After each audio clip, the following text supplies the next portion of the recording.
Shalom, selamat pagi saudaraku.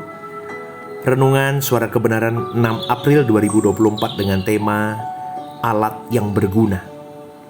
Setiap anak-anak Allah diharapkan menjadi instrumen atau alat di dalam tangan Bapa. Tidak ada anak-anak Allah yang tidak dirancang untuk suatu pekerjaan bagi Bapa di surga, saudaraku. Jadi semua kita ini mestinya berguna bagi kerajaan Allah. Tidak mungkin orang yang tidak berguna bagi kerajaan Allah akan dimuliakan bersama dengan Tuhan Yesus. Maka bukalah hati untuk mengerti ini, supaya kita jangan kehilangan kesempatan untuk menjadi instrumen atau alat di dalam tangan Tuhan bagi kerajaan Tuhan. Roma 8 ayat 17 firman Tuhan berkata bahwa jika kita menderita bersama-sama dengan Yesus, kita juga dipermuliakan bersama-sama dengan Yesus. Ini bukan penderitaan karena kesalahan kita. Seperti Yesus menderita, itu bukan karena kesalahannya. Dia menderita bagi orang lain.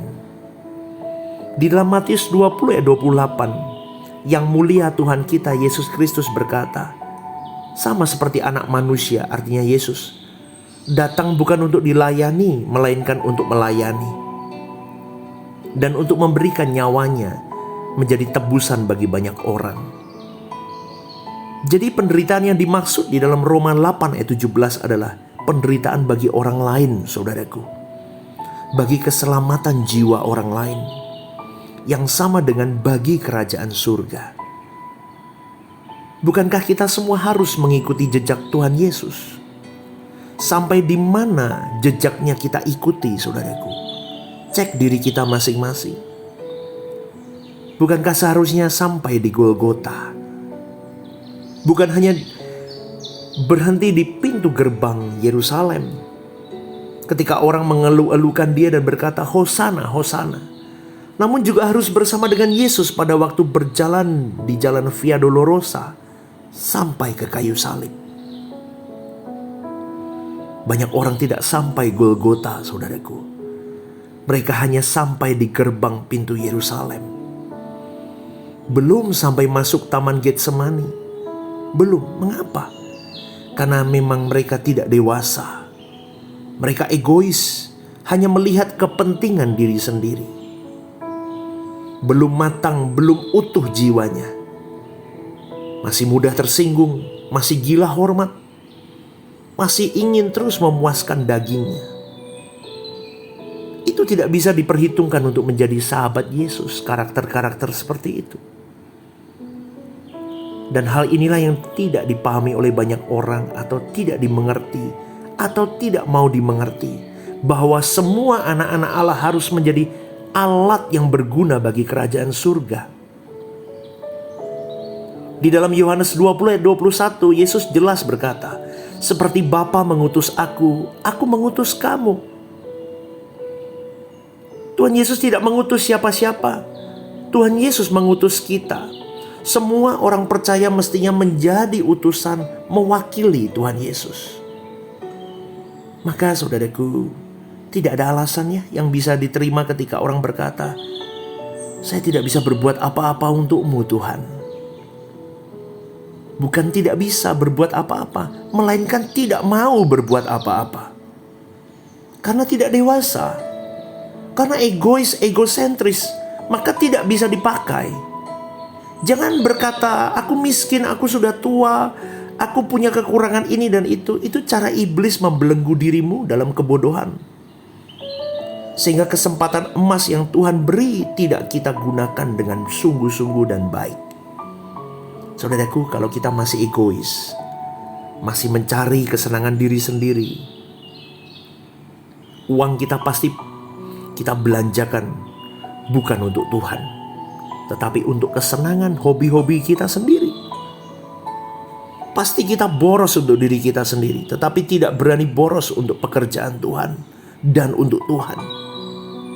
Maka suatu hari orang-orang begini akan menyesal sekali ketika melihat kemuliaan Allah. Dan dia baru tahu, dia baru mengerti bahwa betapa bermartabatnya bisa berbuat sesuatu untuk Tuhan dan pekerjaannya.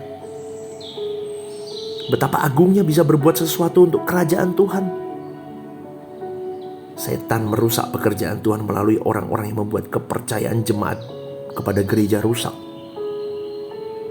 Benar saudaraku, ketika pendeta memperkaya diri atau sibuk membangun ini dan itu, sibuk untuk kemegahannya, jemaat bisa kehilangan kepercayaan. Kasihan saudaraku. Tetapi itu hanya oknum, ya. Tuhan sering membawa seseorang kepada persoalan-persoalan sulit dan rumit. Apakah itu kemiskinan, ketertindasan, ketertolakan, dan banyak lagi. Tapi semua itu alat yang Tuhan pakai untuk mendewasakan kita. Setelah dewasa baru Tuhan percayai kita. Jadi kita sekarang bisa bersyukur kalau kita ditindas dengan masalah, keadaan yang sulit, ekonomi sulit, sakit penyakit, apapun kita didewasakan, saudaraku. Hidup itu indah loh saudaraku kalau kau berjalan bersama dengan Tuhan. Betul. Jadi ketika kita diproses, ya, kita berubah. Semakin hari semakin berkualitas, semakin naik level. Jangan kita pikir Tuhan itu senang membuat kita menderita. Senang kita miskin, terlunta-lunta, terinjak-injak. Bukan, itu semua memang cara Tuhan untuk membuat kita semakin matur, makin dewasa. Supaya dari egosentris kita dirubah menjadi teosentris. Supaya kita menjadi seperti anggur tercurah roti terpecah. Lihat saudaraku, orang-orang yang sudah tersentuh Tuhan, dia sudah teosentris bukan egosentris. Dia akan gunakan waktu, uang, tenaga, semuanya. Dia gak akan hitung-hitungan sama Tuhan dan pekerjaannya. Tetapi orang yang belum teosentris, dia akan mendekap semuanya untuk dirinya sendiri. Dia gak berani memberi yang terbaik buat Tuhannya. Masih remah-remah diberikan untuk Tuhannya. Ada orang-orang yang berkata, Tuhan kalau masalahku ini selesai, aku melayani Engkau.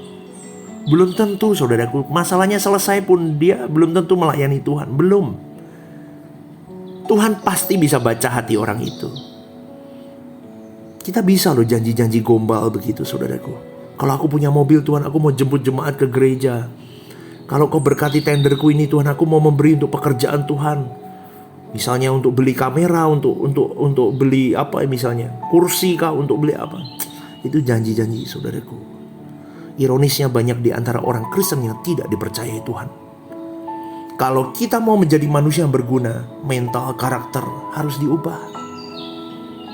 Benar-benar mengalah, tidak punya kesenangan dunia, mencintai Tuhan, rela mati atau apapun demi pekerjaan Tuhan, baru Tuhan percayai.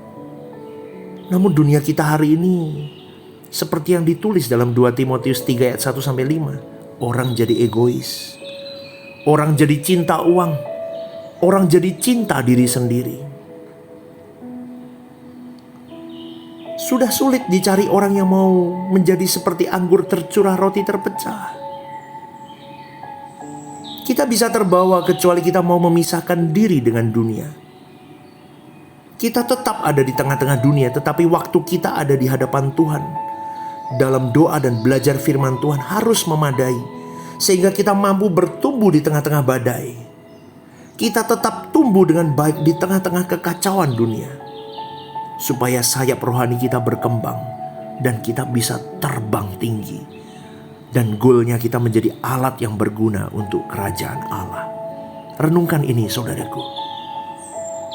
Supaya kita memiliki mental karakter yang benar. Cara pandang hidup yang benar. Cara pandang menghargai Tuhan dan pekerjaannya dan kerajaannya dengan benar. Selamat pagi, Tuhan memberkati.